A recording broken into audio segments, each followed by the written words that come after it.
Say, O Prophet, if your parents and children, so parents and children and siblings and spouses and extended family, that's 5, and the wealth you have acquired and the trade you fear will decline, and the homes you cherish, that's 8.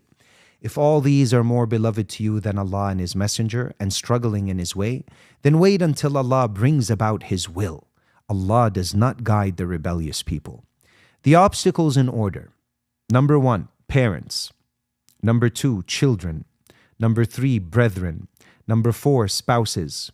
Number 5, tribes. Number 6, money saved. Number 7, businesses you run that you're concerned might turn a loss. And number 8, homes you enjoy. So more than half of these obstacles are family related, which is the main struggle faced by both those considering Islam and those trying to advance in their spiritual growth as Muslims. We're naturally attached to many of these obstacles. I want to say something here, because some people are like, brother, like, I like these things. Yeah, me too. I like nice cars. I like beautiful women. I like nature. The Prophet ﷺ was asked, what do you love of this world? And one of the things he mentioned is women. So are you like, oh, astaghfirullah, bro? No, anybody that tells you that they don't like these things is lying to you. And the reason they're lying to you is simple. Allah subhanahu wa ta'ala Himself says, He says what? زُيِّنَ لِلنَّاسِ حُبُّ الشَّهَوَاتِ. Zuyina, it's made appealing to them. So we also said how zuyina is a type of veil, right? Like we say, the mar'a tuzayyin nafsaha, she puts zina to cover up blemishes. So if you want to, typically we look our normal selves when we first wake up in the morning, right? And then we wash up, and women typically add cover up, makeup, all that stuff. And then they have a certain look. فَتُزَيِّنُ الْمَرْأَ نَفْسَهَا لِلرَّجُلِ. Hopefully not to other people. She's beautifying herself for the sake of Allah primarily, and to, look good for her husband. So women, when it comes to zina, when Allah subhanahu wa ta'ala says, زُيِّنَ لِلنَّاسِ, so nas here covers everybody, the believer, the non-believer, the kafir, the Muslim, everybody. What, ya Allah? حُبُّ الشَّهَوَاتِ. These are shahawat. Money, anything. The idea is not that it's natural to like these things. But what it is where Iman kicks in is if you have enough of the nur of Iman, it prevents you from taking the wrong action. It's the Muhammadun Rasulullah. So something in you will say, no, I can't. But when the Iman is weak, then you can. So anybody that comes and tells you, I don't like money, I don't like nice cars, I'm like, no, yes you do. But you're gonna, these things that you own, you're gonna keep within the realm of what? Within the realm of Sharia. And then at that point, you're safe. So, and I've said this many times, the point of money is not that to fulfill your needs, because money cannot fulfill anybody's need. Allah is the one that, Al-Ghani, He doesn't need anyone. And He's Ar-Razaq, He's the one that fulfills needs. And most people, their hearts turn to what? Their hearts turn to whomever they feel and believe fulfills the needs. So when your heart is attached to anything, you turn towards it. And then you rely on it. So the whole point to remove reliance on makhluk, you have to first know your khaliq. And then so when فَعْلَمْ أَنَّهُ لَا إِلَهَ إِلَّا اللَّهِ. So again, the idea is it's natural for you to like it, but you don't act upon anything that is haram. So what is the purpose of money? Not to fulfill your needs.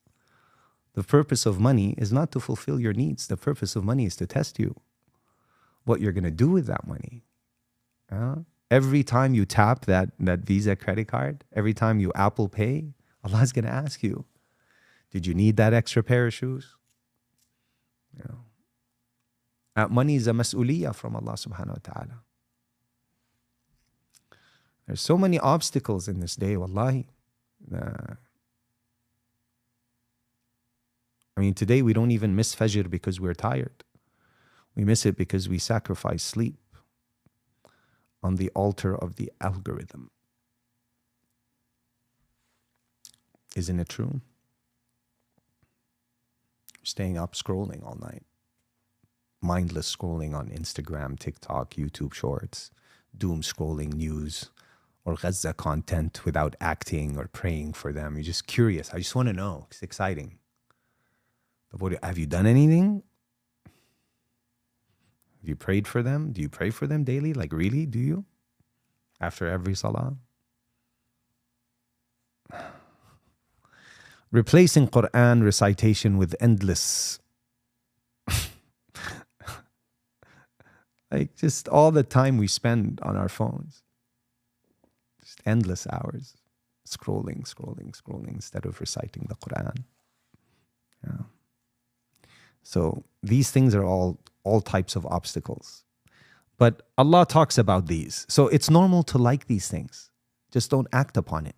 You don't need, a second Porsche. One is plenty. You have one nice car, khalas. And you can express God's ni'mah and blessings through this car. A nice home, okay, khalas. You have to go overboard with the riches because they're gonna distract you. You're gonna have to maintain, and then on the day of judgment, you have to be asked. They're gonna slow you down.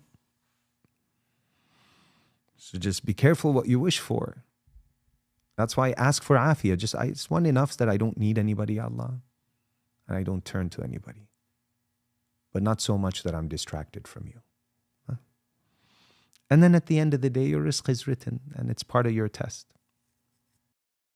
My beloved brothers and sisters, never abandon Allah for anything in this world, because everything you have comes from Him. Your life, your wealth, your family, and all the blessings you enjoy are gifts from Allah.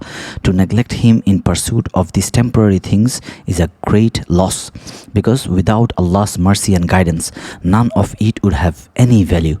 Always remember that your relationship with Allah should come first, as it is the foundation of true success in both worlds. At the same time, Islam teaches us not to abandon our family. Your spouse, children, and parents are an amana from Allah, and you will be asked about how you treated them. Taking care of your family, spending time with them, and guiding them towards goodness is an act of worship. Neglecting them for the sake of chasing the dunya is not only unfair, but also displeasing to Allah. Your wealth too is something that should not be abundant but managed with responsibility. Allah has made you a caretaker of your wealth, and you are expected to use it in a halal way, spending on your family, helping those in need, and giving in charity. If you abandon your wealth or misuse it, it can become a source of regret on the day of judgment. The true balance is to hold firmly to Allah while also caring for your family and wealth. None of this should pull you away from your Creator. Instead, they should be means to please Him. When you keep Allah at the center of your life, your family and your wealth become blessings that bring you closer to Him rather than distracting that lead you away.